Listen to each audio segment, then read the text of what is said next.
ఆంధ్రప్రదేశ్కు ప్రత్యేక హోదా అంశం అసెంబ్లీని స్తంభింపజేసింది.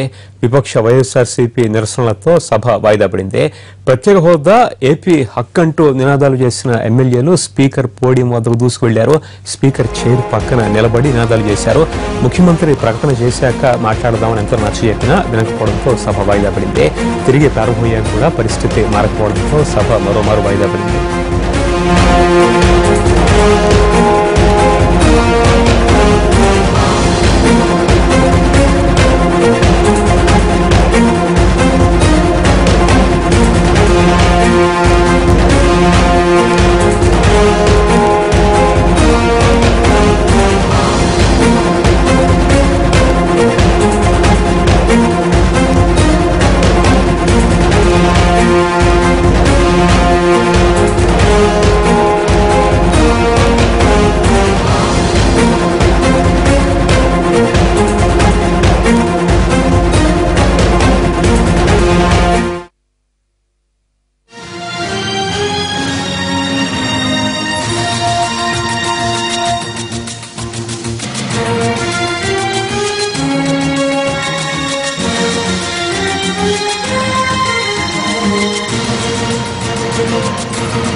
ఆంధ్రప్రదేశ్కు ప్రత్యేక హోదా అయితే సాధ్యపడకపోయినప్పటికీ ప్యాకేజ్ రూపంలో పూర్తిగా సహాయం చేస్తామంటూ జైట్లీ చేసిన ప్రకటనని ఏపీ సీఎం చంద్రబాబు స్వాగతించడాన్ని ప్రతిపక్ష వైఎస్ఆర్సీపీ అధినేత జగన్ తప్పుబట్టారు.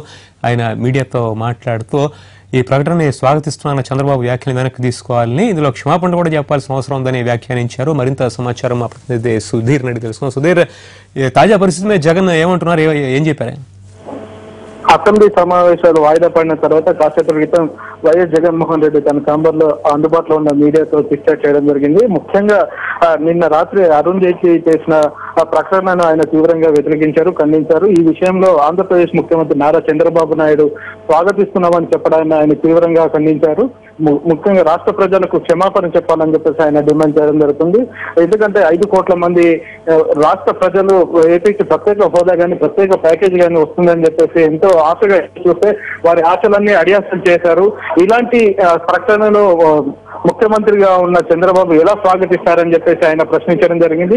తన స్వార్థ రాజకీయాల కోసమే ఇలాంటి ప్రకటనను ముఖ్యమంత్రి స్వాగతించారు, కానీ లేకపోతే ఇప్పటికైనా మించిపోయింది లేదు.